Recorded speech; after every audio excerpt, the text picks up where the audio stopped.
السلام علیکم. ایک السلام. مسئلہ پوچھنا ہے آپ سے. جی. میری کزن ہے، ان کے ہسبینڈ بیمار ہیں ہاسپٹل میں، اوکے. اور ظاہر ہے گھر کا ہر فرد، لڑکے ہی لڑکے ہیں، وہ بھی ہاسپٹل ہوتے ہیں، گھر میں وہ اکیلی ہوتی ہیں. جی. تو وہ کہہ رہی تھی کہ میں نماز پڑھتی ہوں تو کبھی ڈور بیل بجتی ہے، کبھی ٹیلی فون بیل بجتی ہے. تو میں نماز میں اگر میں پڑھتی ہوں تو میں بھول جاتی ہوں کہ میں نے 5 رکعتیں پڑھی ہیں یا 6 پڑھی ہیں. اس کے بعد میں بہت کنفیوز رہتی ہوں. تو مجھے آپ یہ مسئلہ بتا دیں کہ اگر میں صرف نمازوں کے فرض ادا کر لوں اس ایمرجنسی میں تو کوئی حرج تو نہیں ہے، اور انشاءاللہ مجھے وقت ملا تو میں تمام سنتیں ادا کر لوں گی. تو اس ایمرجنسی میں اگر میں صرف فرض ادا کر دوں نماز کے فرائض تو کوئی گناہ تو نہیں ہوگا؟ مجھے آپ ذرا اس بارے میں تفصیل سے بتا دیں. جزاک اللہ خیرن کثیرہ. نحمدہ ونصلی علی رسولہ الکریم. اما بعد. آپ دیکھ رہے ہیں نو ٹی وی جدہ، اور میں ہوں آپ کا دوست، آپ کا ہوسٹ محمد عاقل، جدہ سے، مملکت سعودی عرب. ہمارے چینل پر تشریف لانے کا بے حد شکریہ. اگر آپ پہلی مرتبہ ہمارے چینل پر تشریف لائے ہیں تو ہم آپ کا خیر مقدم کرتے ہیں. گزارش کر رہے ہیں کہ اس چینل کو سبسکرائب کر لیجئے، اور آپ بھی اگر ہمیں اپنا سوال بھیجنا چاہتے ہوں تو وائس میسج، جس طریقے سے عامرہ کا سوال آیا ہے راول پنڈی سے، اسی طریقے سے آپ بھی ہمیں اپنا سوال وائس میسج کے ذریعے 0096650468631 پر پوسٹ کر سکتے ہیں. جی ہاں، آج کا سوال آپ نے سن لیا ہے.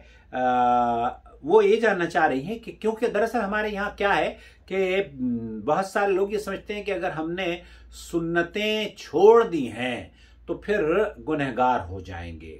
یہی سوال پیدا ہوتا ہے نا جب، ورنہ اگر یہ ذہن میں ہو کہ سنتیں اگر چھوڑ دیں تو گنہگار نہیں ہوں گے تو پھر سوال ہی پیدا نہیں ہوگا کہ ہم پوچھیں.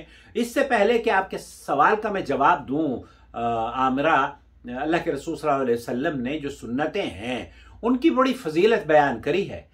12 رکعتیں جو دن میں پڑھ لیتا ہے، اللہ کے رسول صلی اللہ علیہ وسلم نے فرمایا ہے، ان نمازوں کی وجہ سے اللہ تعالیٰ اس کو جنت میں محل بناتے ہیں. اور فجر کی 2 رکعت نمازیں پڑھ لینا اس بات کی دلیل ہے کہ اللہ کے رسول صلی اللہ علیہ وسلم نے فرمایا کہ دنیا و ما فیہا سے یہ 2 رکعت نمازیں پڑھنے والا فضیلت اس کو مل جاتی ہے. وہ ہر چیز سے قیمتی ہے جو دنیا اور ما فیہا میں موجود ہے. تو یہ اہمیت ہے سنتوں کی. لیکن ایک آدمی جان بوجھ کر یا کسی وجہ سے، شرعی عذر یا غیر شرعی عذر کی وجہ سے، نمازیں جان بوجھ کر عمدن ترک کرتا ہے، صرف سنتیں، اور فرض پڑھتا ہے. 2 رکعت فجر کی پڑھ لی ہے، 4 رکعت ظہر کی پڑھ لی ہے، 4 رکعت عصر کی پڑھ لی ہے، اور 3 رکعت مغرب کی پڑھ لی ہے، اور 4 رکعت عشاء کی پڑھ لی ہے. ایسی صورت میں کیا اس کو کوئی گناہ ملے گا؟ جیسے بہن کا دل پریشان ہے کہ میں بھول جاتی ہوں. میں آپ کو لے کر چلتا ہوں شیخ عبدالعزیز بن باز مفتی مملکت سعودی عرب. فيقول السنة قبل أو بعد الصلاة. السنہ قبل بعد الصلاة. اگر میں انہیں ادا نہ کر پاؤں تو کیا اس میں مجھے کوئی گناہ ملے گا؟ ليس عليه اسم، هي نافلة. هي ليس عليه اسم، هي نافلہ. شیخ عبدالعزیز بن باز مفتی مملکت سعودی عرب یہ فرما رہے ہیں کہ آپ نے جو نمازیں سنت چھوڑی ہیں وہ اس کے چھوڑنے پر آپ کو کوئی گناہ نہیں ہے. یہ نفل نمازیں ہیں، نفل اور سنت دونوں ایک ہی نمازوں کے نام ہیں. المغرب والعشاء والعصر والفجر كلها نافلة. یہ تمام کی تمام رکعتیں نوافل نماز کہلاتی ہیں. الواجب 5 صلوات فقط. الواجب 5 صلوات فقط. آپ ہمارے یہاں ملکوں میں اگر کسی سے پوچھیں کہ کتنی نماز ہے فرض، تو وہ بچہ یہ کہے گا کہ 12 رکعت ظہر کی، 8 رکعت عصر کی، 7 رکعت مغرب کی، اور 17 رکعت عشاء کی، اور 4 رکعت فجر کی. حالانکہ یہ تعداد اللہ کے رسول صلی اللہ علیہ وسلم سے ثابت نہیں ہے. الفجر ركعتان. الفجر ركعتان. 4 ركعات في حق المقيم، والعصر 4 ركعات في حق المقيم، والمغرب 3 في حق الجميع المقيم والمسافر، والفجر 2 في حق المقيم والمسافر.